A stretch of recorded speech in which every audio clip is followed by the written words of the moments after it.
Well, hey everybody, let's hope you have a great Wednesday night. Welcome to Bowling with the Fef, a platform for you to share your unique bowling story live on our YouTube channel. Great to see that we've already got folks, commenting. The Bowlers Show in there first, Shimwrecker Enterprises second, and the Bowler Show, forming a nice little conversation in the chat there. That's a good reminder for those of you who are watching live that there is a live chat, and feel free to get in there, contribute, shout out where you're tuning in from, and join the conversation. We'll definitely try and put up some of those comments over the course of the show. If you're watching on replay, feel free to leave a comment, and I will get back to you just as soon as I can. Our second show in 2 days tonight, so kind of a special occasion, I guess you could say. I don't normally do this, but it's gotten me in touch with how frantic it can be when you're trying to put together all kinds of content in a short window of time, and our guest tonight knows that well, and we'll certainly be talking to him about that as we go on. House Hack Bowling, another one. Yeah, we did take your recommendation for a guest, and yeah, I'm really excited to have him on. We're going to pull him into the show in just a moment here. Well, last night, I hope you got a chance to see our show with the Phantom, Len Nicholson. It was a fantastic show, if I do say so myself. If you didn't have the chance to see it live, I hope you can check it out on replay. Len mentioned that he would like to have me on Phantom Radio, his long-running podcast that many of you in bowling are very familiar with. Here's what he said last night. I'm booked up 4 or 5 weeks in advance. I put them in the can because you never know if somebody's going to show up or not. And I only advertise 1 week in advance. And I've had a few guys not be able to make it. They were out of town or what have you. But in 4 or 5 weeks, I want you on my show. How about that? That would be great. And I assured him that I would be where he needed me to be on the phone, however that works. And we have now set a date for publishing of that podcast. It's going to be on Wednesday, November 16th. We'll, of course, record that beforehand, but Wednesday, November 16th is the date that he's going to have me on Phantom Radio. I'm a longtime fan of that program. I've been listening to it for quite a while, and I'm totally pumped to be on that terrific program. If you didn't catch it, he did put out a new episode today, interviewing Larry Lickstein, who's been on this program as well.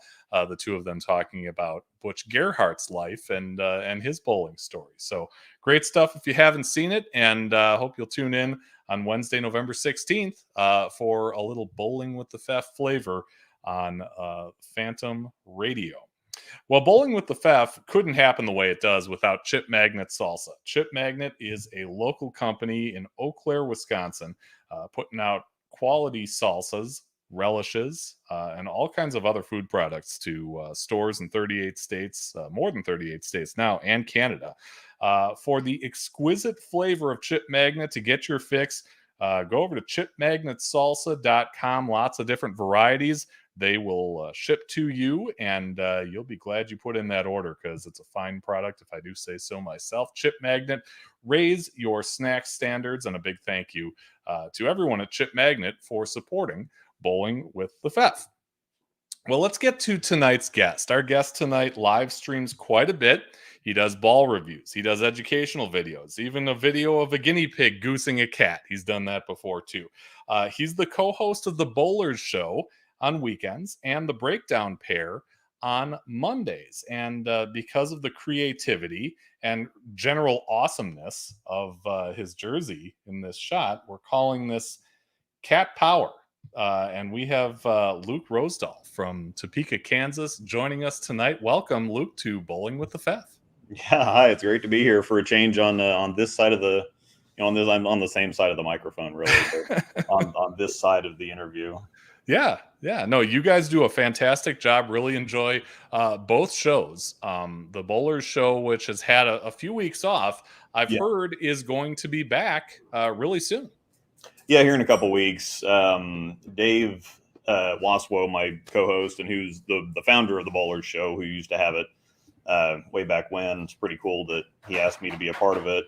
But yeah, he ran a tournament, or they run several tournaments throughout the year, but they had kind of a standard singles, doubles team tournament in September. And so they're catching up from that. And then they've had some sweepers. And we're going to be in Tulsa this weekend for the Greater Tulsa Open. And so, yeah, it's just a whole, month and a half where we just didn't have the schedule to do it. And there's not really a whole lot going on in the bowling world right now anyway. So it was kind of a nice time to just, take a break and let him do what he needed to do and wait for some bowling news. Yeah. What better excuse to not run the bowling show than to, work on actual bowling? I love it. So you mentioned that Tulsa Open tournament, and I've heard you talk about that on your show before. Yep. For those of us who aren't in that general area, tell us what that tournament is about and why you're bowling in it. There's several regional tournaments, something like Greater Ozarks Open. I'm sure that in certain areas of the country they have stuff like this where it's just a singles, doubles team tournament where you show up over a weekend, you bowl your 9 games, and most of the time there, I think this one runs for about 6, 7, 8 weeks, maybe. I know that the Ozarks tournament in Springfield, Missouri runs for 3 or 4 months. But it's just one of those tournaments. You show up, you take your turn, and you see where everything falls out at the end of the tournament. And a lot of these places are kind of like, it's a nice excuse to get down there for a little vacation too. So we're going to leave first thing Friday morning. We don't bowl until Saturday, Sunday, but there's some breweries down there that we're going to hit. There's some places to eat on the way down, and there's some places that we like to go down there. And then whenever we go to Springfield, Ozarks is a good excuse to get down to Branson too. So it's another one of them tournaments that we like to hit. Yeah. No, it sounds like a blast, and best of luck to you guys, of course, in the competition, part of that tournament. Now, we're talking at a time where you have, kind of opened some eyes, opened some ears, I guess you could say, in the whole debate about house shot versus sports shot. Mm-hmm. This all kind of started in Jeff Riggle's the11thframe.com. Yep. You put in 2 guest columns. Luke Rosdahl offers a less dramatic perspective on house shots, and then the gloves are off. Mm-hmm. In the gloves are off piece, and I love this line, and I kind of wish you had led with it, but Yeah. you say, I'm an eccentric, conceited, that's assumed anyway, but maybe accurate, douche canoe who spends thousands of dollars and hours a year making bowling ball videos and arguing with people on the internet about the legitimacy and integrity of throwing a ball across the floor at some funny looking sticks, which is awesome. I love that because, we're all kind of that way. That's kind of what it is. So. Minus the thousands of dollars, I try to keep it to hundreds. But tell kind of take us through. Give us a Cliff's Notes version of how that whole thing with the guest columns came to be. Well, and it's really weird because I've been involved with kind of the bowling industry for a while, but it's been more locally, and so as chat forums became a thing, and you start talking to people on Facebook, and when it was MySpace back in the day, and then you get stuff, bowlingchat.net and ballreviews.com and whatever else. You just start talking with people, and then one thing leads to another, and then I got on staff several years ago, and then you start talking to other people, and then I start doing the ball reviews, and then I start talking to all kinds of different people, and conversations just kind of happen. And or you might make a comment on somebody's Facebook post, and the Jeff Riggles sees it, and then he replies, and then somebody else sees it because he replied, and then all of a sudden you're in a whole lot deeper than you expected to be in. And so I've always been a little bit of a writer, and I've written articles before and posted them in random different places, and people had seen them and whatever else. And then of course I have been on live streams. I've had my own live streams. I've had plenty of videos that I've made myself that are not ball reviews, but they're just kind of general opinion things. And then, so I've written some stuff before, and a few of them have kind of caused a little bit of buzz way back when. But so I've kind of been on the short list, I guess you'd say. If I asked Jeff, if I said, "Hey, I've got something I want to write about, would you publish it?" I think he's done one of mine before, and he's been willing to do it. And so when Big Mike posted or wrote the article that he did, then I thought, well, I've got something to contribute to. And Jeff said, "Yeah, sure, absolutely." And so that's how that kind of happened, I guess. Yeah. Big Mike, of course, from Sweep the Rack. He's also been on this show before. And he has some strong opinions about, house shot versus sports shot. And so you end up responding and agreeing with a lot of it. Yeah. And then kind of going with a second column. Yeah. Why do two and not just one? Well, the first thing is that I did take kind of a safe approach to the first one. And there were some people that pointed it out as like, well, he didn't really say anything. He just kind of talked out of both sides of his mouth.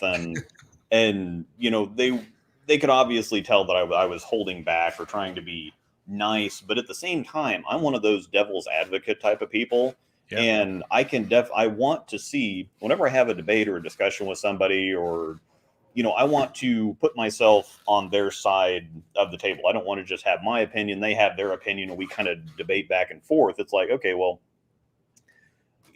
so I always find myself understanding and agreeing with someone's. I want to know what their reasons are. I want to know what their background is. I want to know what's driving the opinion. And so I find myself, sympathizing, empathizing, agreeing with their general idea. And I'm like, okay, well, yeah, I could see that perspective. I could see why they would think that. I can understand their points. And so the problem is that I end up in the middle of the road more often than not. And so it does sound an awful lot like I'm on both sides of the fence, but that's just where I hang out, because I can understand this side of things. I can understand this side of things. And so I'm not one of those people that has very strong opinions one way or the other. I like to have conclusions. I like to have, okay, here's information. Where do we end up? I would rather be correct than right. That's kind of because there's a lot of people out there that want to be right. And as soon as you poke a hole in their argument, then they get all flustered and kind of back up. And if I have conclusions rather than opinions, then it's like, okay, so if I'm not right, then okay, well, it's not really an opinion anyway. It's just a conclusion based on this information. You add new information, my conclusion is going to change. So it's not really anything that I feel bad about saying, oh, yeah, well, that was stupid.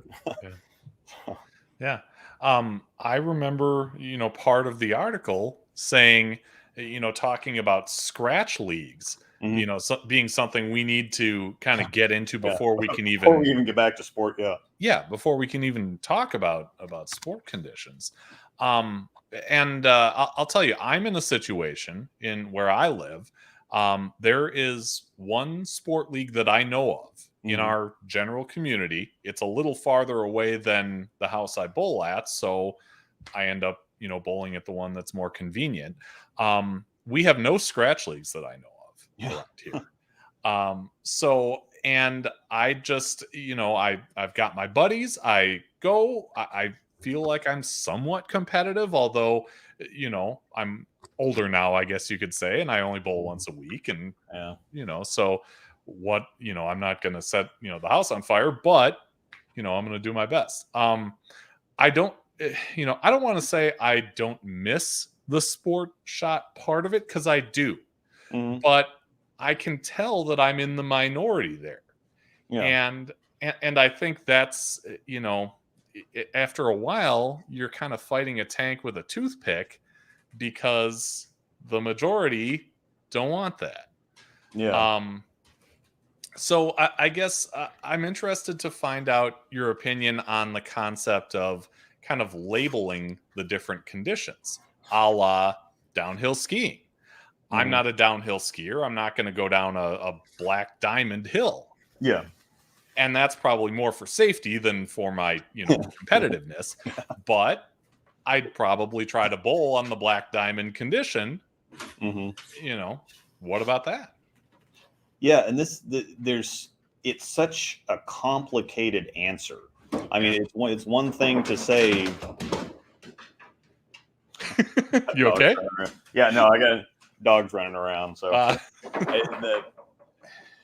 he likes to chase this bone around. But anyway, so no, it's such a complicated answer, and that's why whenever I have discussions, debates, whatever else, it's like, okay, well, we can just kind of butt heads and complain about stuff, but what's the actual solution?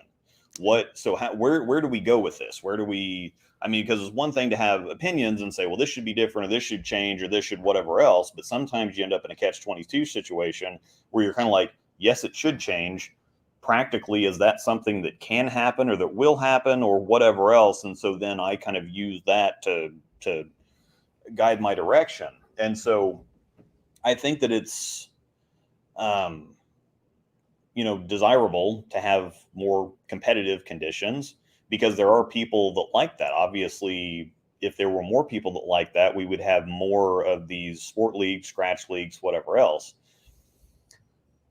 But you run into the problem of, you have different lane machines with different oil on different lane surfaces, different parts of the country, different ages of lane surface. So even if it's the same lane surface, if you have a brand new install versus something that's been bowled on for 20 years, the same pattern is not going to play the same. And so that's what's really interesting about, when sport patterns came out, and people got very proud of, bowling on sport patterns, and the whole the integrity thing and whatever else. And they'd go into somewhere and they'd say, hey, can you lay this down so I can practice on it? And then they'd go, well, that's not this pattern. And I'm like, well, it's probably that pattern.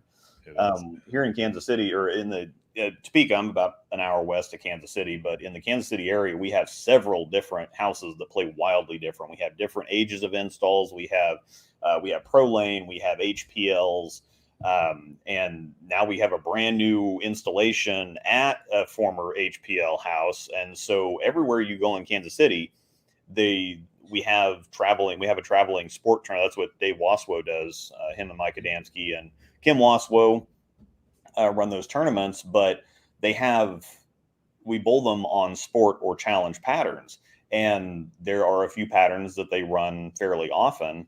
And I mean, the same pattern doesn't even act the same in the same house with the same oil, same machine in June as it does in December, let alone at one of the other different houses. And so we don't pay any attention to, we bowl the house. We don't really bowl the pattern. And so while it's a good thing to say, hey, yeah, we need to do this, but it's like there's so many variables in bowling that you just can't lock stuff down like that. And then you got to look at it from the perspective of, okay, so this is technically difficult, but there's been a lot of technically difficult things, like the Masters last year, or earlier this year or last year, I can't remember which, but the idea was, people were sick of seeing the pros throw urethane on TV all the time. And so they supposedly designed this pattern to block urethane out. And then that's all anybody threw. And they got on the TV show, and the scores were huge and whatever else. And it's just everybody playing straight up the ditches with purple hammers and pitch blacks and whatever else. And And so it's one of those things that's like, well, some bowlers in some houses on some conditions, some things are going to be really easy for some people and really difficult for other people. And it's just how do you build a condition that's, number one, fair, or several conditions, even just start with one. How do you build even one that's fair to several different styles, that fits this particular house, that fits this region, that's going to play like this at all times of the year? And it just, you start thinking about it, and it just falls apart pretty quickly, unfortunately. Yeah. It's like you need all those circumstances to kind of meet at a point multiple times in multiple Mhm. houses, and it just doesn't happen all that much. Yeah. Um, so I mean, are we doing the best we can? Probably, but the other thing is, it's not like basketball. I can't go down to the public park Mhm. and bowl. I have to bowl in a business. And Yeah. I think that part of it is always going to be either in the foreground or the background is okay, we rely on these businesses, these proprietors who, frankly, a lot of them aren't getting rich off this. Yeah. They're doing the best they can to please as many of us as they can. Which is not hard, or which is not easy, Not easy. rather, Yeah. with bowlers, especially. I'm sure that you could say that about a lot of other things, but like I mentioned in one of those articles too, it's like if bowlers aren't whining about something, they're not happy, and so just make everything scratch and sport and jack up the lineage and whatever else, and they're still going to be there. They're just going to complain. I mean, they're going to complain all the time, but it's kind of funny that lineage goes up every year. The prices of the snack bar, especially over the last couple of years, since the whole COVID thing, and we got shortages of all kinds of stuff, and so stuff's gotten more expensive. And the same people are there all the time. They're whining and complaining about it, but they're still there. And so it's like, you know what? Sure, maybe let's just open the floodgates and say, okay, everything's hard now, and lineage is more expensive and whatever else. They're still going to show up. So Couple extra dollars for sanctioning fees. Oh my gosh. Mhm. That's Man, you can't get that's a whole nother can of worms too. Yep, for Again, sure. one of those. I'll so the line, or the sanctioning fee thing. Mhm. That's one of those catch-22 situations where it's like you can't get a fishing license for what you can get a year-long sanctioning membership for. But at the same, so you think, okay, well, but at the same time, they're not doing anything with the money that we're giving them in the first place. So where is people's confidence that they're going to somehow responsibly manage or use more money? But at the same time, if you don't give them enough money to actually do something with it, then how are you ever going to find out? Yeah. So it's one of those things where it's like, okay, well, I don't want to give them more money, but if they don't have more money, they can't do this. But then if they do get more money, and then I don't know, it's just one of the things. Makes your head hurt. Yeah. Yeah. That's what it does. We've got a bunch of comments here. I want to kind of get through them. Andrew V. Cool. Says, bowling and breweries, perfect vacay. I totally agree. And Yep. They got some good ones in Tulsa. Yeah, good Wisconsin boy. Got to have some beer with all that. Jay Santos, I agree with his opinion of himself. Yeah, I mean, yeah, even the douche canoe part. yeah. I mean, yeah. Oh, correction. I agree with his conclusion. Okay. Yeah. So that's good. Andrew says, I think most people only have access to one sport league a week. And There's some places that don't have any. Like, we don't have any sport leagues or summer stuff here. Yeah. The one here is every other week. Yeah. And that's another reason why, I've got one night a week that I can, most of the time I can spare for league. And Yeah. I don't want to, cheat myself out of the every week thing. Jay says, my local alley has only one sports shot league, and it's on Thursday night. So there you go. He says, we do have 4 scratch leagues, though, which is a lot, from where I'm coming from, but Yeah. I live in a small city. Probably comparable to Topeka. Jay says, just discovered your channel today. So subscribe. Thank you so much. Yeah. Really appreciate that. Maybe someday I'll get a I don't know, a quarter of the subs that Luke has. We'll see.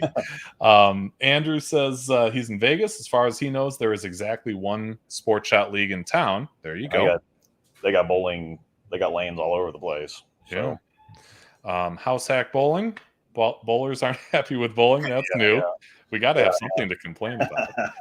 Yep. I don't know who Angel Pikachu is, but That's my wife. Oh, there you go. All right, Yeah. good. Jay says my local has all has wine league. There you go. Okay, without the H or with the H? Yeah, that'd be a great name. Wine and wine. Yep. Yeah. My local lanes have a wine league. Oh, there you go. You get 2 free glasses league each night with your registration fee. Okay. Mm-hmm. Especially. Kendall says no sports shot leagues in Chicago until the summer. Wow. That's even eye-opening, I think. Yeah. Ken says water bottle fooling no one. Oh. No, it's what is liquid IV. Okay. Actually liquid IV. Yeah. And Shimwrecker says I try to practice once a week-ish on not house shot. Helps me stay sharper. Yeah, I think that's a great plan. If you have the means and you have the houses to cooperate with that, do it. I love that. House hack bowling. I think sports shot summer leagues are the norm most places. Yeah. It isn't here. Are they? Do they have sports shot leagues in the summer there? Yeah, and that's when they normally do the stuff like that, the kind of interesting stuff or the stuff that they feel like they're not going to get a whole lot of interest in, because if it doesn't really fly in the summer, it doesn't really matter. Yeah. So yeah, most of the time, sport leagues are just for the summer here. So. Sure. Okay.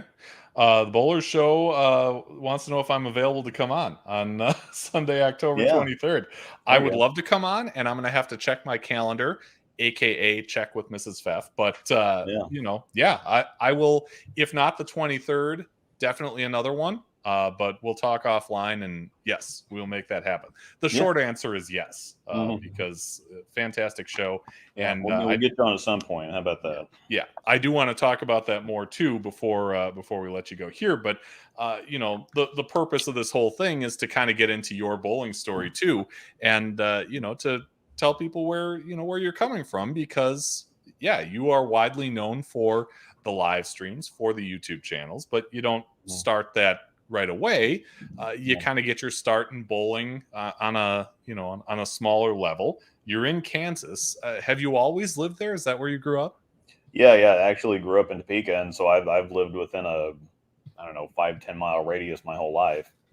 Okay. So, and I actually got started. I got started kind of late. My parents bowled, and then once my little brother's 3.5 years younger than I am, and so mom and dad bowled leagues until he was born, and then they stopped. And of course, back then they had smoking in the bowling alley, and so just the time, expense, whatever else. Alone, the smoking was you're not going to take your little kids into a bowling alley back then. So, but then I bowled for a couple of weeks. They got us into it for a couple of years when I was 11 or 12 or something, and then I started getting into junior high sports and stuff like that. And so the bowling thing kind of fell off, and I didn't start bowling again until I graduated. I had a friend that asked, and this was back when I mentioned in the article that YIBA still allowed people up to 21 years old. And I had a friend that was bowling in youth leagues, and she needed a teammate. And so that's kind of how I got back into it. But I got back into it after I graduated. So everything was kind of behind the 8 ball for me. So I didn't college and high school bowling now is a great place to network, to get a solid footing into whether you're going to go the industry direction or the competition direction, or even a different direction. And so I was late to the ball there, and then I was in the pro shop all the time. And so when I was 21, 22, I got a job in there. And then of course I didn't end up bowling a whole lot, because that's people get into the industry because they either want cheap practice or they want cheap bowling balls or cheap whatever else. But you're working when everybody else is bowling. That's the thing. And so there was some leagues I couldn't bowl. I worked on Saturdays quite a bit, and so I couldn't get out and bowl tournaments. And so I'm just kind of the local, the local couple times a week league bowler, and then I had I hurt my shoulder. I dislocated it pretty bad playing a pickup game of basketball. I'm not built to get inside that arc thing unless I'm at the free throw line. Okay. But and so yeah, I dislocated my shoulder, and so that kind of threw a wrench in things. I used to throw it pretty decent, and then coming out of youth leagues, I thought I had to, be more. I thought I had to look a little bit better, I guess, and that was a terrible decision. But and so then I started toying around with bowling left-handed, and I would go back and forth, and I've fought it for a while, and I wanted to be right-handed, but it screwed my mechanics up. I've never really gotten all the strength back, and so it's just one of those things where I just had to perma switch a couple years ago. But I would bowl a year or two left-handed, a year or two right-handed, because I always thought I could just go back to it, and it's not really working out. But I took over the pro shop that I've been working at forever as a manager in 2015. And that's when I got on staff with Storm. And because that's one of those things, I was a younger operator, number one. And so part of the getting on staff thing is like, okay, well, if I get on staff, that automatically adds credibility, whether it really does or not. Like Big Mike calls it patch pirates. That's freaking hilarious. That's awesome. I'm stealing that and I'm using that. Yeah. Did you go to them or did they come to you? I went to them actually. Okay. And the guy that the pro shop that I worked for they've got 4 or 5 other locations here in the area. They've got a couple in Kansas City. They got one in Lawrence. They got one here. And so he knew the rep, our rep, Brett Cooper. He knew him pretty well. And so he put in a good word for me. And I got on with that. And then, people think that you just get thrown, you're on staff, you get free stuff. And that absolutely does not happen. I get comped some stuff now to make the videos. But at the same time, I tell everybody it's like, well, I pay just as much, if not more, than most people do for equipment. I just do it in a different way. It's one of those things. You get free money at your job too. You just have to show up and work for it, right? Sure. So, yeah, I got on staff, and that helped out because people would come in. Oh, you're a Storm staffer, so that means that you automatically know what you're talking about. And so, the thing that how I got into the videos is that I would have people come in and they would say, "Hey, I'm interested in this ball. I tried to look it up online, but all I see is guys, throwing it from 4th or 5th arrow. It's set to rock music. Every ball looks the same. I can't tell." I can't tell the difference in any of these balls. Can you help me out? So I thought, okay, well, I'm a staffer. We have certain incentives for making videos, and we get credit for stuff if we make videos and if we post reviews online and whatever else. And so I thought, okay, well, I can kill a few birds with one stone. If I, whichever balls that I get, then I will make videos for them and I will post them on a YouTube channel. And so that's why it's my name. I put out a couple videos about this before, but that's why it's just my name, because I wanted my customers to be able to find it. Yeah. And so here we go. Yeah. So yeah, it's just my name because I wanted my customers to be able to find it. I said, just go onto YouTube, search my name, and you can watch the reviews for the balls that I do. Because back then, it's hard to think that it's not, 2015 doesn't sound like a long time ago. But if you go back and watch the first several years of my videos actually were not good, but they were better than what was out there. But that's the whole sign that you're doing it the right way, is to look back and say, oh my gosh, what was I doing in those first few? Yeah. And see improvement. Mm-hmm. And I've always taken I've always had the pro shop mindset to it. So like I said in that second article, I know I make ball videos. I'm not under any pretenses or whatever else. I mean, they're ball videos. I'd like to think they're good ball videos, but they're still ball videos. Sure. If I disappeared, I would hope some people would miss me because I try not to be the hypey staffer guy. I try to make some educational stuff and some whatever else. But at some certain point, you got to play the game a little bit too, because it doesn't matter how good the content is. If you can't get people to click on it, mm-hmm. then ultimately you're just wasting a bunch of your time. And so I started making the videos, and I answered comments. When people would give me feedback, I would listen to the feedback, and I've tried to just keep a very pro shop attitude with it, where I'm just trying to, we have to have equipment to play the game, whether or not you think equipment should be a part of the game, or whether we're bowling on easy conditions, or whatever else. It is a part of the game. People either need or want equipment to play the game. Yep. And I try to just explain the differences in all these different bowling balls so that people know what to buy. Yeah. And sometimes that gets me in trouble, and sometimes it doesn't. But I mean, to their credit, Storm's never. I've said some things about some balls before.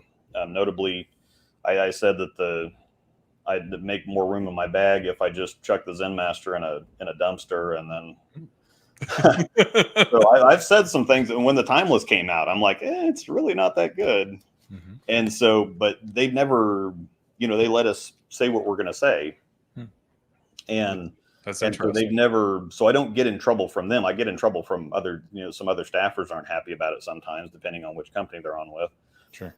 But again, that's just kind of where it went from, because I'm a nobody in the most literal sense of the word, because I didn't get out. I didn't bowl in college. I got to the pro shop, and so I never got out and bowled tournaments. And so, I mean, outside of Topeka, nobody had. I didn't start bowling tournaments here locally or whatever. I had no idea who Brad Miller was until like 2015, 2016. I started bowling tournaments. I walk in and people are, oh, Brad Miller's here. And I'm like, who?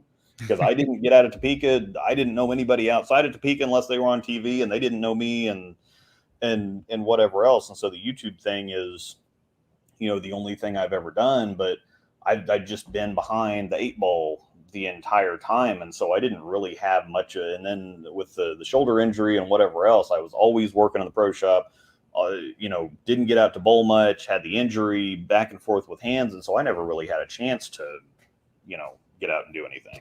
Yeah. Yeah. A lot to unpack there, of course. Yeah, I know. So the hamsters get moving, and that's okay. That's all right. The first thing I want to know is, we've seen the videos. You talked about the improvement a little bit. Had you ever done anything in video production or anything like that before you started on YouTube's, or are you just self-taught doing that stuff? It's just self-taught with. I mean, I try to get onto YouTube and find stuff. I had no idea how to make a thumbnail for the video.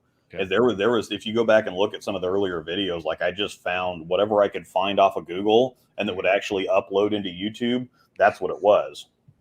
Yeah. And so it was several years before I figured out how to do that, and just more than, basic editing. You put the, you put the video on here, and then you kind of chop it. You kind of chop up all the dead space, and then you put the audio in and chop up all the rambling and the screw ups and the whatever else out. And then you render just those two very basic things, and then find something, whatever I can find off of Google to make for a thumbnail. And, that's pretty much it. So yeah, everything's been self-taught kind of the whole way. Yeah, that's awesome. I've said on the show before that I kind of come from a TV background. So that's, kind of this whole thing, but yeah, when you're doing it homemade, and especially when you're starting from nothing, that's very impressive. And goes to show he's up to what, 19,000 subscribers almost. Yeah, I'm like 20 or 30 away from 20,000, so yeah, it'd be cool to hit that in the next couple weeks. Yeah, go subscribe to his channel. Here's some more comments. So your wife says Storm Dog strikes again. Yeah, he's running around. Oh, that's the dog. Chasing bones. Is his name really Storm Dog? His name's Storm. He's bright white, and he's got crystal clear blue eyes, and so yeah, it fit. Did you shave a lightning bolt into like yeah, we were actually going to call him Bolt, but it didn't it was a little too cheesy. Yeah. Jay says that same here. I bowled YBA maybe. YBA. Yeah. 8 to the 14, then got involved in high school baseball and didn't start bowling leagues again until my early 20s. Exactly. You know who else left and came back? Marshall Holman. Yeah. He said he fell in love with skiing and then came back.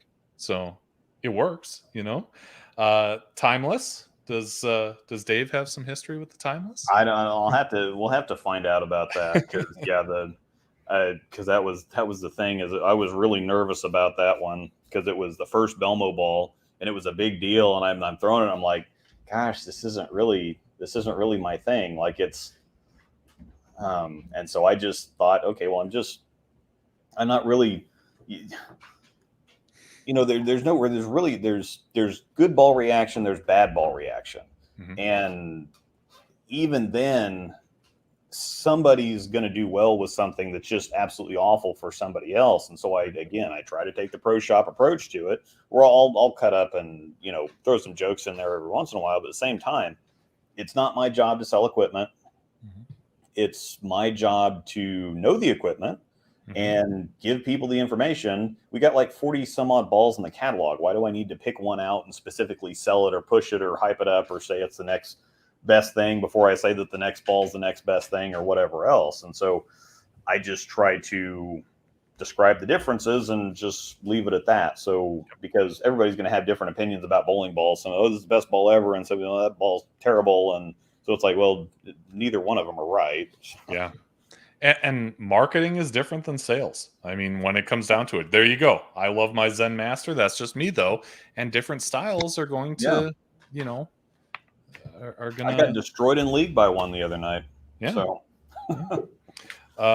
Kendall wants to know the original viewers remember the fever pitch. If you know, then you know. Yeah. One of my teammates still has one. Oh. So, yeah. I take back what I said. The fever pitch was not good. Yeah, he's got his only 300 on it. There's some people that it works great for, and I used to do something. Have you seen those honest video trailers, honest trailers, or whatever else? And they kind of make fun of those. Are hilarious. No. Honest movie trailers. Okay, I'll be looking that up right when we get done. The guy with the epic movie voice, and he just really destroys these movies and just oversimplifies them, and in a world, something like that. Exactly. Yeah. Yeah. Okay. This is, I'll tell you what, a one-word comment that made my night because this is my 10-year-old. So yeah. He is Bub the best. Yeah. And so I'm glad that he's actually taking an interest in something his lame dad is doing on weeknights. Yeah. Dave, I love the timeless, but I remember Luke not loving it. Okay. So my wife loves hers. She's got another one. I'm actually gonna, as soon as we get the fate, she's got all the Belmo balls. She's got a little kind of Belmo shrine in her bowling ball room on the other side of this wall. So she's got a new timeless. She's got a drive. She's got the Trend 2, Promotion, Fate, whatever else. She's got the spare balls. Yeah, she's got the original Belmo Sparkle too. So she's got one of the white Belmos, the black Belmo. Does she wear the socks? The Belmo socks? I had Belmo socks. I actually did a review on socks, and oh wow, yeah, that's got to get concerning after a while. Yeah. Like, am I really making a video about socks? Of course I am. Oh no, I was gonna say it'll get views, but my wife is into everything Belmo. I mean, yeah. So yeah, we're gonna drill like $1,000 worth of bowling balls and make a video that's gonna get like $37.50 in ad revenue. So great. Clint Harris said he had a 300 with the timeless, proving your point once again. Shimwrecker, great for Angel. Yeah, Shimwrecker says being able to explain not just here's why I do or don't like this ball, but here's who could like it and why. Huge part of being a good pro shop operator. Totally agree. Yeah. So yeah, I try to just be an online. I know I make ball videos. I know I've never done anything outside of making ball videos, and I think I make good ball videos, and I would put my pro shop skills up against anybody on the planet. But that's really neither here nor there. But I try to treat the YouTube channel like it's a pro shop type thing. So I still try to answer every single comment that I get, whether it's on YouTube, Facebook Messenger, Instagram, wherever they come from. I try to answer them all because I'm not that staffer guy that's just going to put ball hype up there and then kind of disappear. So I don't want to just, here's I'm going to satisfy my contract. I'm going to throw up a little 2-sentence, little whatever about this is the next best thing and you're missing out. It's already a staple in my bag, even though I've had it a week and a half and I put 3.5 games on it. Yeah. So, I mean, it takes a lot of time, but that's I try to be the anti-staffer, I guess. Sure. Or anti what people think. Or at least different. Yeah, different Mhm. from the rest. I gotta ask, because what this, and you're, in that line about the whole douche canoe thing, you're like, I gave up my job, I, went to Yeah. the pro shop route, and now you're just a content creator, right? No, I have a day You job. you have a day job. Okay. Yeah, yeah. So that's what makes it even crazier. I've had a full time, and actually before this, I was a bridge inspector that traveled Monday through Thursday. So I would leave Monday morning and I would get back Thursday in time to go bowl league, and then Friday, Saturday, Sunday would be bowling videos, and I'd leave again on Monday, and we'd start the whole thing all over again. So yeah, I've had whether I've been in the shop or whatever else, I've had a full time day job. Do you Throughout. sleep? Yeah, no, not really. And that's I'm actually getting kind of behind on some videos because I've had Shimwrecker, who lives in the area now, and who throws it pretty amazing. I've had him in some videos, and I was talking about another video that I'm going to be working on the next couple days. And he said, "Well, we still have to get video for this one ball." And I'm like, "No, we got it back in August. I'm just so far behind that." Because then, yeah, so I've got the two shows. I got the one show on Sunday, and which Dave mostly takes care of. I just have to kind of do the little intro and whatever else. And the breakdown pair is not that hard, but it's still, it's like you said, with just setting your shows up for once, twice a week, it gets very time consuming. And then finding out, and then you've got the actual build process of, okay, we're going to schedule a live stream. We're going to make the thumbnail. Then you get into design, and design's a whole totally different thing. So it's like, what's the concept for this one? So what am I going to do with this? You find the picture, and then you do the cat power thing, and then you find a little angle or something to draw people's eyes into, so actually building a ball review does take several hours, but figuring out how I want it to look, how it's going to be presented, what exactly I want to say. I sit there and watch, after I chop up a couple hours worth of footage, then, that takes a while. Yeah. So then I write while I'm watching back and forth to make sure that what I felt while we were out there bowling and what I saw while we were out there bowling matches what you're going to see on video, because sometimes it's kind of like, oh, wow, this ball's totally different from this ball. And then, something like Big Mike says, it's like everything looks the same on a house shot. And I get back and start editing. I'm like, hey, everything does look the same on a house shot. So I sound like a real idiot saying, oh, this ball's so much different than this ball. And look how this one does this and that, and whatever else. They just look the same. Yeah. But we do film on sport patterns too. So yeah. And are you out there with a cell phone? Are you out there with a DSLR? I've got I wanted to get a DLSR, but I have a camcorder. Oh yeah. So it's a nice camcorder, but it's a camcorder. Okay. So yeah, I just go up there and put it on a little tripod, and I try to arrange it to where I know that I'm gonna, crop everything later. Yeah. And so I just set it out there and we bowl for a while. And, that's the other thing too, is it takes us quite a while to film because we put several games on every ball, because I don't want to just go out there and throw 15 shots with one or 20 shots with one and say, okay, well, this is that or this and the other. Yeah. And so then I come back later and I do report cards on them a couple months later. So it's like, okay, well, did we catch everything? Because even still, 5, 6, 7, 8 games is not quite enough to get a real feel for the ball. It's enough to get a first impression. So we get a first impression, we bowl, we get a little transition on the lane, so we see how it reacts then, we move around. Sometimes, depending on the ball, we'll also bowl on this. We don't do everything on a sport pattern. Some balls don't really make sense to throw on a sport pattern. But we'll do that. We'll do the house shot, we'll do the sport pattern, we'll change surfaces, we'll do whatever else. And then it's kind of like, well, you might really like something out of the box, but then a couple months later, do I actually throw it? What have I thrown it on? Did we learn anything else? Has it changed? How has it changed as it settles in? Stuff like that. And you say we a lot. Is it all you, or this is kind of the royal we, or are there others involved? Yeah, my wife is kind of like my secretary. She organizes a bunch of the giveaways. Don't tell her that. Yeah. No, she's cool with it. She likes being the mama bear and the. So yeah, she takes care of all the stuff. There's all kinds of stuff that I do that I don't really advertise because I don't want, like, our Discord chat server. We've got quite a few people on there, but we do have a members side of it. And there's like 25 different channels, and we have all kinds of stuff that happens in there, but we don't want to advertise that because I don't want people in there for the perks. I want people in there because they actually want to be in there. And the membership fee is more of like a troll filter than anything, because if you just make it free, we can see the difference between the free side of the Discord and the member side of the Discord. Oh yeah. And so yeah, she takes care of all the kind of administrative things, but yeah, I do all the filming, all the editing, all the building of thumbnails, 100% of start to finish. That video production, I do it myself. Oh, but she does not want me to diss her Belmo collection. Yeah, so. Yeah, only a couple of them.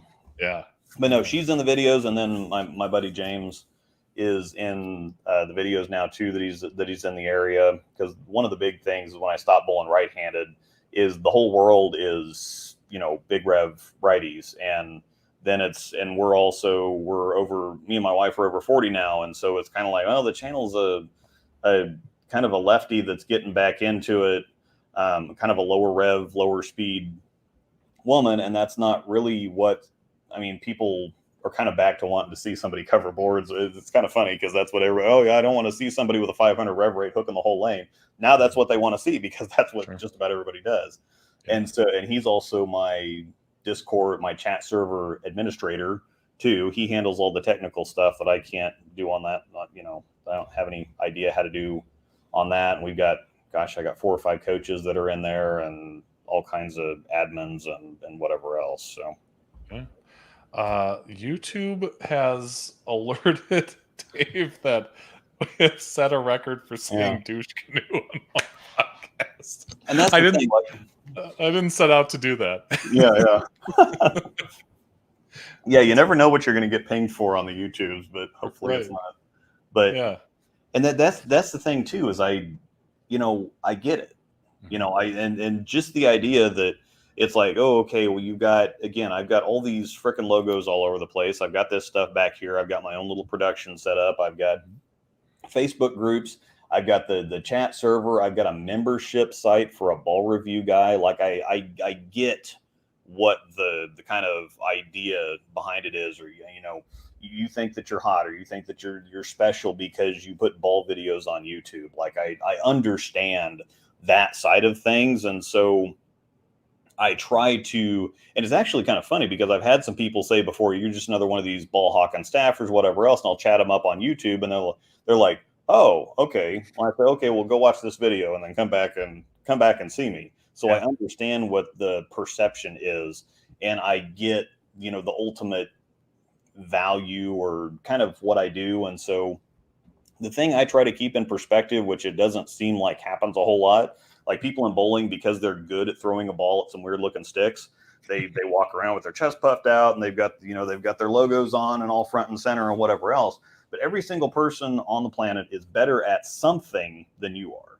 Yeah. And I've got a bunch of people in my chat server that are programmers, statisticians, doctors. I got one guy that designs tech for the Army, or for the military or whatever else. And so I've got so many more smarter people in there than I am, at all various abilities and knowledges and whatever else. And so I'm like, okay, well, just because I make ball videos and I get to talk to some certain people, or walk around and I got a bunch of logos on and whatever else, I'm not better than anybody else. It doesn't make me special. It doesn't make me whatever else. And so it's one thing to be better at something than somebody else, but to act like you're better than them just because you're good at throwing a ball at some weird looking sticks, it just doesn't. And so I try to keep it on the level with people, and just, be self-aware. And so I don't know. It's a bad take. It's just a bad take. All right. So Jay says he's having a tough time controlling the hook on his new Zen Soul. Any pointers? Yeah, it might be it might be just too strong for you or too strong for the conditions that you bowl on. You might just need to put some games on it too. Most balls, they have a break-in period like anything else does. Like I can remember whenever I got a new baseball glove, my dad wouldn't let me touch it for weeks because we had to oil it, and then we had to put the ball in, we had to oil it up, and we had to put the ball inside, and then we had to, put rubber bands all around it. We had to break the ball in. The extent that softball players will go to break in a new softball bat for like a month before it ever hits a ball in actual play. You got to break stuff. Everything has a break-in period. Everything has an ease-in period. The bowling balls are no different. Sometimes you just got to put some games on stuff to get the edge off of them. And, unfortunately, it's like, well, people like how strong they are and how dynamic they are when they come out of the box. But then they kind of slow down after a while. They break in as you use them. And some people are happy about that and some people aren't. But it's a kind of a running joke with something like a phase 2. With like a phase 2, you got to throw that ball for 30 or 40 games because it's just monstrous, crazy, just about unthrowable out of the box. But then when you put 30 or 40 games on it, then it turns all buttery and it turns into the phase 2 that everybody knows and loves. But yeah, you might just have to put some games on it. You might put some polish on it. You might try throwing it. It just may not be for you on that condition that you're bowling on. Maybe you save it for tournaments because there's some stuff I don't throw in league that I will throw in tournaments or that I will throw in certain houses or that's like going to Tulsa this weekend that I wouldn't, normally throw here. Yeah. So buttery. I like that word. Buttery. Sherry White, good to see you in the chat. Andrew V, you're correct. Vegas only has one sport league unless the Daryl's doubles league is still going at Sam's Town. So yeah, there you go. House hack bowling. I talked to Luke, who knows many times about making videos, and it doesn't matter how long you've done it. It's always a challenge. Totally. 16 years in TV, and there's no shortcuts. I'm challenged every time. I've run into horrible mistakes along the way. Everybody does. Everybody does. But you never make the same mistake twice in live streaming because that happens. You just hope the same mistakes don't happen to you or happen to somebody else that you're trying to add onto a stream. Totally. Yeah. So Andrew says thanks. Sherry also hi. Jay says he's got a frog in his pocket. Yeah, I don't know. Josh, roll the bats. That must be the softball bats. Yeah. You gotta break stuff in. That's true. Yeah, Sherry. Balls and Babes on Facebook. That's the good group right there. Cool things there. Jay Santos, thank you. I was about to give up on it. Well, I'm glad you didn't give up on it. Let me talk about the live streaming a little bit because, like I mentioned before, you've got two different shows. You've got the Bowlers show that we had mentioned and the Breakdown Pair. Yep. Which one came first? The Breakdown Pair, because it used to be something called Rise and Grinds. So once the COVID thing happened, I also, when I was traveling, I also used to have Fridays off. So like I said, I'd travel, I'd work 4/10, so I'd leave on Monday, get back on Thursday. And it was full time all year round, except when it was too cold. So I'd get like a month off from middle of December to middle of January, and then we'd start getting ready and go back out. But I had Fridays, and then the whole COVID thing happened. I was like, okay, well, I start a live stream on Friday mornings because there's a lot of people not working right now. And so I'm just going to start a live stream. I'm going to drink some coffee and just talk some bowling stuff because it's a whole lot easier to get on a live stream and have a conversation like this or just get some words out and actually talk to people rather than just making videos and talking at them. Yep. So it was something that I thought that would help out quite a bit to actually just sit down, have a conversation with people. And just like, that's the great thing about streaming is that you can interact with the chat. You can pull the chat up. You can, that gets people engaged instead of just kind of watching a video, and it's more personable, and there's having discussions instead of just here's what I think or here's what I'm saying about this or that or the other. And so then my buddy Jonathan Hawes, he was working from home he was off for a while, then he was working from home for a little while, and he's like, I can come, he's like, if I'm not busy on Fridays, I can come out and sit down with you. And so it's not just you rambling into a camera. It's good to have a little bit of back and forth because I can talk for days, obviously, but sometimes you run out of things to say, you run out of thought, and it's like, oh, we're going to check the chat now because I'm sounding like an idiot. And, but no, he started coming over, and then we started doing, instead of coffee, we started like, oh, let's just, let's have a beer or something, or let's have I think it started with a coffee stout or something. And so it's like, well, this is technically coffee. And then we kind of got into doing that.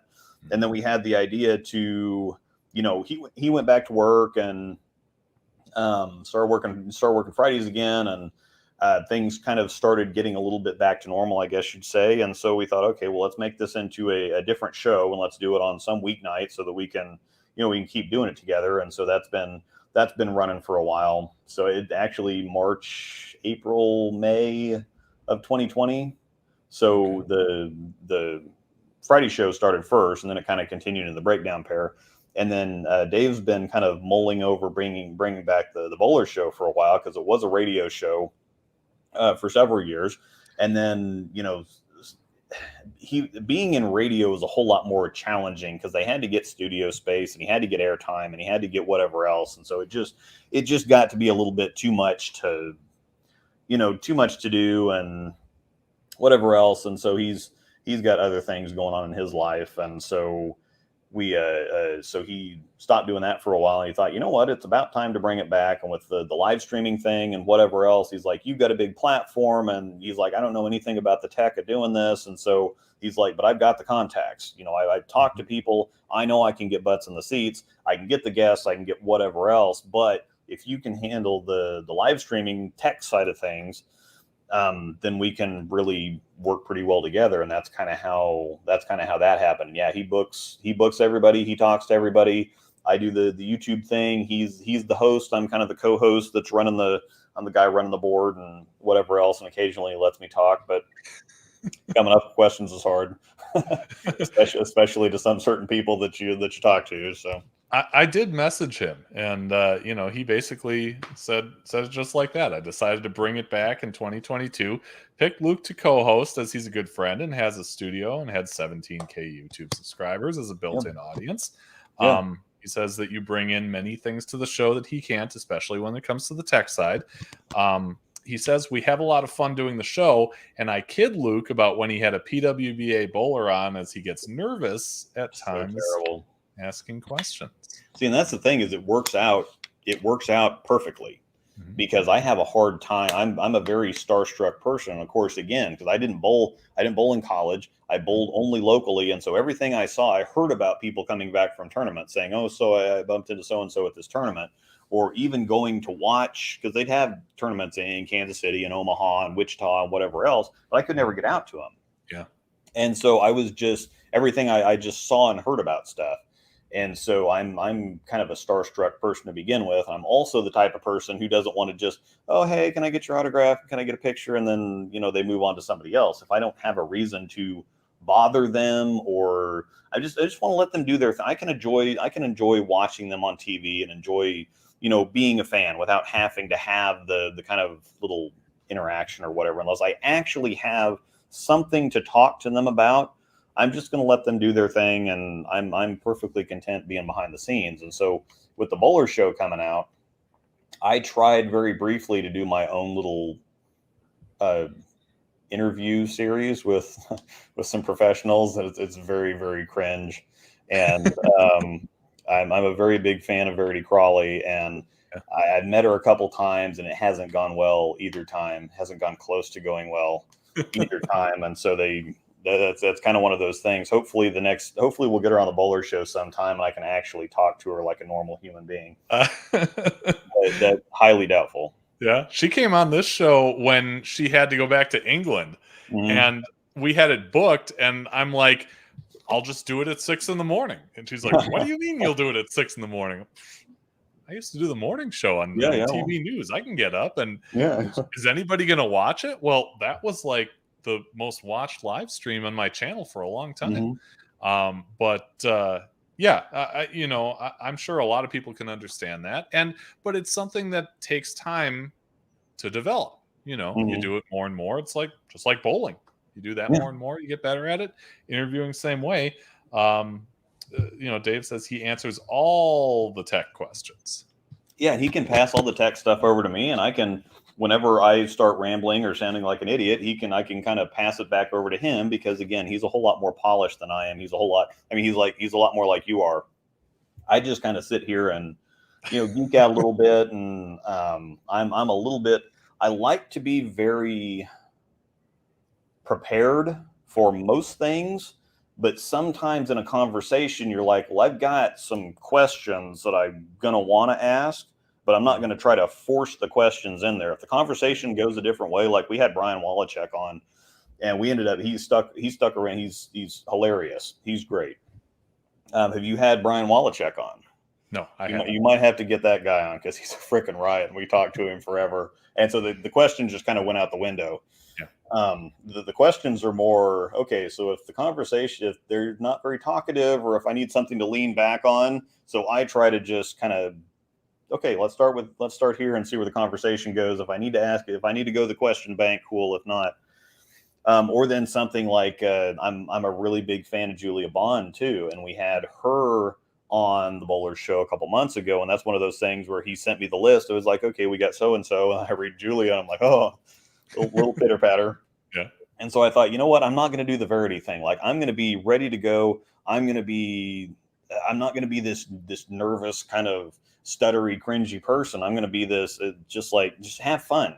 They're regular people too, and that's something that's been really fun. Is that these people that you watch on TV and you really build up in your mind, and then when you get to talking to them, it's like, oh, okay, it's just a regular conversation. They're just a bowling geek like I am, and whatever else.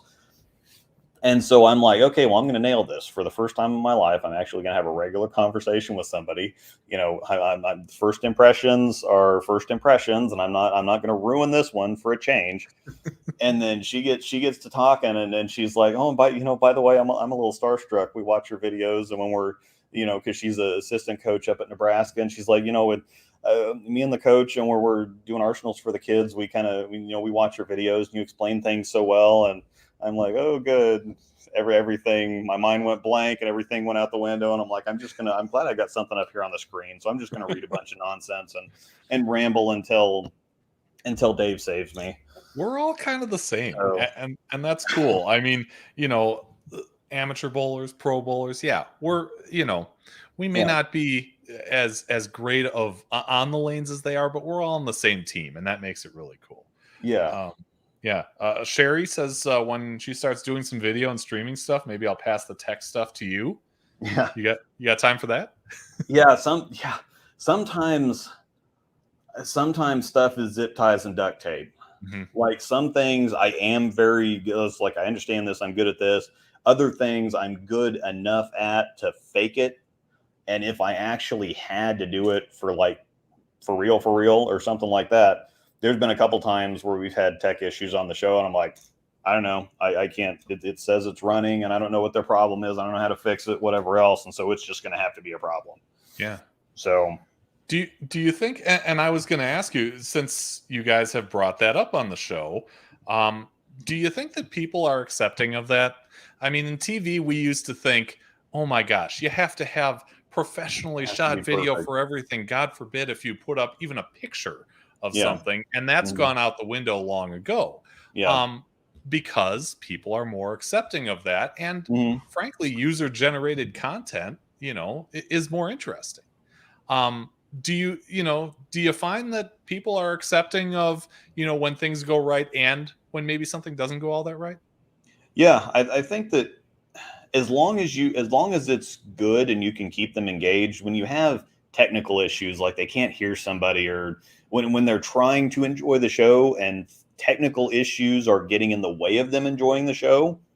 But when you have flubs, or like when I just totally lost it, after Julia kind of surprised, it's like, oh great, she already knows me. This is fantastic. My whole everything has gone out the window. People find that really humanizing and fun. And so when you have like on-air mistakes, and when things are a little bit more casual, they do like things polished, and they do, but it's the engagement. Yeah. If something is polished to the point where it's very compelling, captivating, engaging, whatever else, that's good. Or if it's just kind of like off the cuff, and you're trying to be serious, and you just totally butcher something and just roll with it instead of stuttering and getting your face turning red and than like freaking out, trying to like lock things back down. Sometimes if you just let it go and like, okay, well, this is a disaster. If you just kind of let it be a little bit of a disaster, I think those are the things. But the technical things, when they can't watch, or when audio's bad, or it's not working, or it's anything that kind of breaks up that engagement, I think is a problem. Yeah. I love this part. Dave says we are both ambidextrous Yeah. and have multiple 300s and 800s with each hand. That gives us, and him especially through his videos, a good view from each side. I just Mhm. think that's fascinating because of all the, this is the 97th episode. I've had one person who's switched from right hand to left hand, Mhm. and that's Jim Lucas, who's a teammate of mine. He lopped off a finger and, kind of had to. Mhm. But to have two of you who have kind of been through that same journey, switching hands, is incredible. Yeah, and that is patterns and ease of the game aside. It is kind of different when you go from one hand to the other and actually have success. Whether you think that success on a house shot is actually success, to be able to just do it in the first place is cool. Right. And then to be able to say that you have scores with both hands is kind of extra cool, because a lot of people will switch hands and they won't ever really get that great because it's just a coordination thing, or or it's later in life, or they can't put enough into it to become better. But yeah, it is kind of a cool thing to have us both fairly decent and successful, I guess you'd say, with each hand. It's kind of a rare and unique thing, I think. Yeah, and impressive, because I've tried throwing the ball left-handed. Nope, you don't want to see it. I can't You throw just it two-handed, so that's why I had to switch. I'm like, this ain't going to happen with either side, so I'm just Right. going to have to switch. Here we go. Luke can prepare for everything except people. Yeah. So we kind of established that. Mhm. And when we have too many tech issues, we have gone old school and just called them on speakerphone. Yeah. Yeah. I just hold, I'm just going to call you on Messenger. I'll hold the phone up to the camera. Mhm. So, Yeah, it works. It works. Let me ask you, you mentioned the tournament and all that. How much do you actually bowl these days? we bowl. So we've got a scratch draft league on Thursday nights. That's how it works out. I don't know, but it does. And we've got all kinds of, this is a really good area for people. Like, it's just walking into a regular sweeper is like half a PBA regional, because we've got people in the area from Packy, Brad and Kyler in the area. Zach Wilkins is here every once in a while. Francois stops in whenever he happens to be in Wichita. And so we have all kinds of names that show up to the tournament to begin with. And then we have the regional guys that are successful in PBA regionals and just the big shots regionally. And so everything's pretty packed around here. But so we bowl that league on Thursday night. There's multiple Eagle winners, multiple collegiate national champions that bowl that league, and so it's a very high profile league. Then we have a little mixed league that we bowl on Friday nights, and then we try to there are several tournaments that we get to throughout the year. There's one in Wichita earlier in the year. Then we go to Springfield. Then we there's some other smaller stuff we do over the summer. Plus we've got nationals, of course. Then we have Tulsa in the fall. And then we mix in another Springfield trip, because Dave and his compadres run the local sports sweepers, and so they do probably 4 of those a month, just about. And so they travel around all over the area. They have singles tournaments, they have doubles tournaments. They do at this center, that center. They come to Topeka sometimes. They come to Lawrence. They've gone to Springfield. They've gone to Wichita. And so there's always something to bowl. There's more to bowl than we can actually bowl. And, as I'm still kind of learning on the left side of things, it's most of the time it's donating right now. And so if I just don't have $300 that I feel like spending in a bowling alley, I should just PayPal it to somebody and say, here you go. Yeah. But we do get to bowl quite a bit, actually. And that's the thing, is I got out of the pro shop three-ish years ago. And that's about the first time that I started bowling tournaments or stuff. And so we actually bowl quite a bit now, whether it's for filming for videos or for league or for tournaments. I actually get to bowl quite a bit. There's a great video that has nothing to do with bowling. It's all about YouTube. It's by a guy named Adam Ragusia, Mm-hmm. and he is a cook. He sets up, he kind of did this like we did. I think he has a background in music and maybe radio and stuff like that. He started making videos on his own on cooking, and he's got a large following. And he brought up, the concept of YouTubing for money and made a long form video about it. Mm-hmm. And he mentioned the part about he's a content creator. He gave up his day job. That's what he does. Yeah. But there's always at the back of his mind the fact that he doesn't want to put it all in the YouTube basket. He doesn't want to rely on YouTube for everything. So he tries to, maneuver stuff around to keep, to diversify, I guess you could say. Yeah. Do you ever think about that? Do you ever have that concern? Yeah. The problem is that in bowling, the work outpaces the return. Yeah. And so it's kind of diminishing returns, so to speak. And so it's one of those things where, we could get into doing merchandise, or I could get into YouTube memberships, or I could, try to make a little bit of money on Instagram or push TikTok or whatever else. But the money that the work is always going to go faster than the return. And just by the money, like I mentioned earlier, my tax guy, he says your tax stuff is some of the most interesting that I've ever seen. So he really enjoys having us in there, but he also kind of is a little concerned because it's so expensive just to begin with. And then the amount of time, like I put more hours into this than I do to my day job. At least my day job is kind of like I work for the state. I work for the Department of Transportation. I'm in bridge management. And so I do the little clicky most of the time. I'm a data manager, or a system administrator with just data in, out, whatever else. Mm-hmm. And so that's my regular day job. So at least that's fairly low. It's low stress. It's standard 40 hours a week. I can forget it when I walk out of work, but this is like all the time. You don't ever really clock out of this. You could be sending something to somebody at 9:30 at night, and I'm like, gosh, I hope I'm not waking them up or something. But you got to do what you got to do.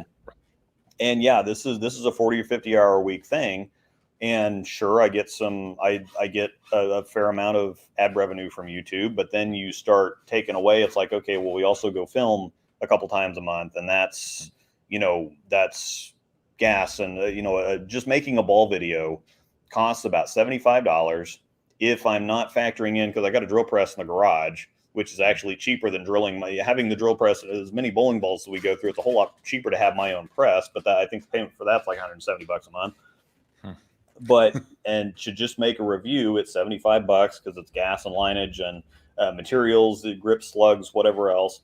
And then they take about 10 to 15 hours. So takes 3-4 hours to film, and then we get back, and then that 2 hours worth of filming has to download, and then I have to chop up 2 hours worth of video, and then I have to write while I'm watching everything, and then I actually have to build the video. And so when you come down to it, it's like, okay, well, it's $75, it's 10 to 15 hours of time, and you start figuring that up, and it's like, well, I most of the time I pay more for equipment than most people do who just are able to. And sometimes at the same time too, they send me some stuff for videos. Sometimes most of the time we don't end up throwing the balls. I mean, we've already got so many of them. I've got the ones that I like to use, and especially on the left side, you kind of have to use what you need to use. You can't really get too creative a whole lot. And so a lot of the time I'm getting balls in where it's kind of like, okay, well, I'm going to spend $75 and 15 hours of my life making a video for a ball that's going to get like $40 in ad revenue, and then I'm never going to throw again. Right. And so it's like, well, that's a big loss once you start factoring that in, or considering, what your time is actually worth. Mm-hmm. But I have tried to get into other things, and I've done a little bit of the merchandise side of things, but it'll always be more work than it's worth, basically. So I try to just keep it. I try to keep it on YouTube and to our chat server. And plus, I want to be able to actually talk to people. I don't want to be one of these people that has such a. Obviously, I want more numbers, but at the same time, if you get to the point where I can't keep up with some of the channels in Discord very often, or with what's going on in our Facebook group, or whatever else, and I don't want to be that. Like, I want to talk to people, I want to help them out. And if I start focusing on the numbers, even though I do need to focus on the numbers, that's not really why I started doing it. And there's nothing I hate more than people that get into doing something and they're good at it and it's organic and whatever else, and they turn it into a business. They forgot why they did it, and now they're out of touch, and they're just trying to do stuff to milk numbers and keep the machine going. And that's I'd rather quit before I get into that. So Yeah. We're community builders. yeah, That's what we are. I don't mind lumping myself in with you, because Yeah, it's, kind of what I think about too. But anyway, wouldn't be a true Bowling with the Fref live stream if we didn't go off the sheet. And that's where I ask you to challenge somebody else in the bowling community. It doesn't have to be the greatest bowler in the world, but somebody who's passionate about the sport and has a unique story to tell, to be on a future episode of Bowling with the Fef. So, Luke Rosdahl, who would you like to challenge for a future episode? And see, and this is tough, because initially you want to think of big names, and I've got to think of somebody that would actually be fun to have on the show. And of course, it's easy to throw out a name, but then of course, if you if you put up a live stream for, it's like, well, everybody's asking, well, who's that, and why should I care? It's one of those things that, and that does not matter to me. If it's somebody.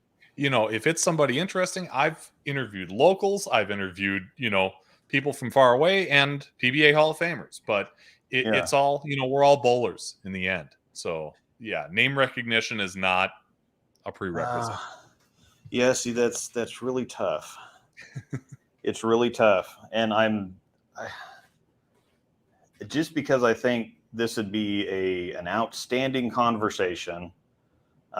Stu Williams. Have you had Stu Williams on? I haven't. Nope. I've messaged him before, but he hasn't been on yet. Yeah, he is freaking hilarious. I was on, and he's one of those guys that he's a bowling nerd, and he found me. He asked, I went on the Beef and Barnsey show a couple months ago when a couple balls came out, and he said, hey, you want to show up and we could talk shop for a little while.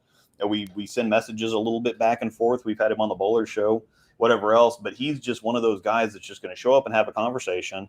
And he is a bowler. He's one of the guys. He's one of the people. He's one of whatever else. He'll chat up anybody. He'll have fun. He takes himself very, very not seriously. Mm-hmm.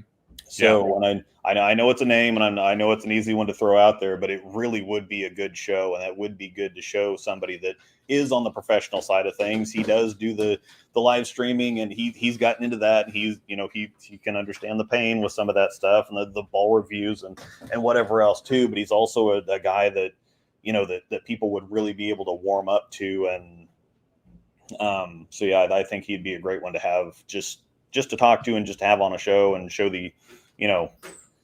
show maybe a different side. Yeah, people haven't seen, but yeah, he'd be a great one to have on.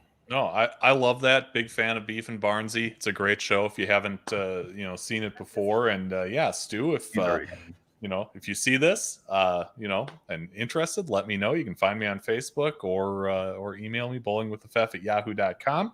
We'll make it happen. Ren Dusk says challenge Big Mike. Big Mike has actually been on the show. Yeah. And it was in the heart of their kind of back and forth with Tim Buck. So that's a very interesting one if you want to check back and watch it on replay. Bowler Show, Carmen Salvino, one of my favorites of all time. We spent an hour and could have spent 4 hours. Yeah, because he just likes talking bowling. I mean, there were several of them that we've had on that they just like talking bowling with other people that like talking bowling, and they're not like, oh, well, I'm so great and you should be lucky to have me on, and you're not famous enough for me to be on your show or something like that. So it's really cool. Some of them are like, hey, yeah, I'll hang out and talk bowling. Cool. Yeah, for sure. Remind people where they can find you. I mean, we talked about the channel. It's Luke Rosedahl, Bowler's Show and Breakdown Pair. Anywhere else that I'm not mentioning that I left out? Yeah, they can find us. We got an Instagram. I kind of get on Instagram somewhat, but I try to just stick it to YouTube again. I do have a Patreon. I do have a free side of the Discord. The name of the server is just Storm Nation, and so we've got a free side of that. We've also got a member side of that where we do all kinds of stuff. Breakdown Pair and myself on Instagram. We've got a Breakdown Pair group on Facebook. And I'm just kind of myself on Facebook. I have a bowling page, but it's annoying. So, and everybody just kind of sends stuff to me anyway. So whether you want to get to me on wherever you want to find me at, that's where I'm at. Yeah, and we mentioned, of course, Storm is you're on staff with Storm. Any other companies that that are supporting you along the way? Yeah. Cool Wick's been amazing. Cool Wick's really one of those companies that unfortunately bowling is, not to draw this out, but bowling is kind of one of those where there's too many mouths to feed, and Cool Wick just does it old school. Like, they're a business. They give us the resources to succeed. And so we've been able to do a bunch of cool stuff because of the support that they've offered. Bowlers Mart 2, Cliff Barnes is great. I've got a little bit of a deal with them, and Storm Rotor Grip Bowling Balls for Sale, run by Nick Brown. It's a huge Facebook group where anything you want to buy, sell, trade, overseas stuff, whatever else, you name it, they've got it. And of course, Turbo, wrong side. Turbo. Let me get you full screen there. Just so that's another fun one, because I got the Turbo contract because they had a PWBA tournament at the center that I have the shop in. And I ended up drilling a few balls for Carolyn Doran Ballard, who is also my rep and who I still just have not, even for 7 or 8 years now, who I just can't bring myself to email or talk to ever, because I'm like, she's probably got all kinds of people. I don't really have anything to say to her, and so I'm not going to bother her. But I see her every once in a while, and she's like, "Why? I never hear from you." And I'm like, "I know." But no, so that's kind of a funny story too. But yeah, Turbo's great. Love their stuff, and so yep. Fantastic. Hatch Pirate. Gar. Yeah. Well, I'll tell you what. Oh, there he is, the Storm Dog. The Storm Dog. Yeah. That's great. Storm Dog, I hope you're not jealous that we called this Cat Power, but I love the I love the jersey, and I thought it worked. But Luke Rosdahl, thank you so much for coming on. Really enjoyed the conversation, and best of luck, of course, in the tournament this weekend, and on your live streams and YouTube channel. It's a fabulous channel. If you haven't checked it out, please go on, like, subscribe, all that good stuff. Keep him doing the content that he's doing, because it's great. Yeah, thank you very much. I really enjoyed this, being on this side of the interview for a change. It's pretty fun. So yeah. Well, I'm glad you gave us the time. We really appreciate it. Everybody, thank you so much for tuning in. We will be back next week with another show. Till then, be just and fear not. We'll see you next time.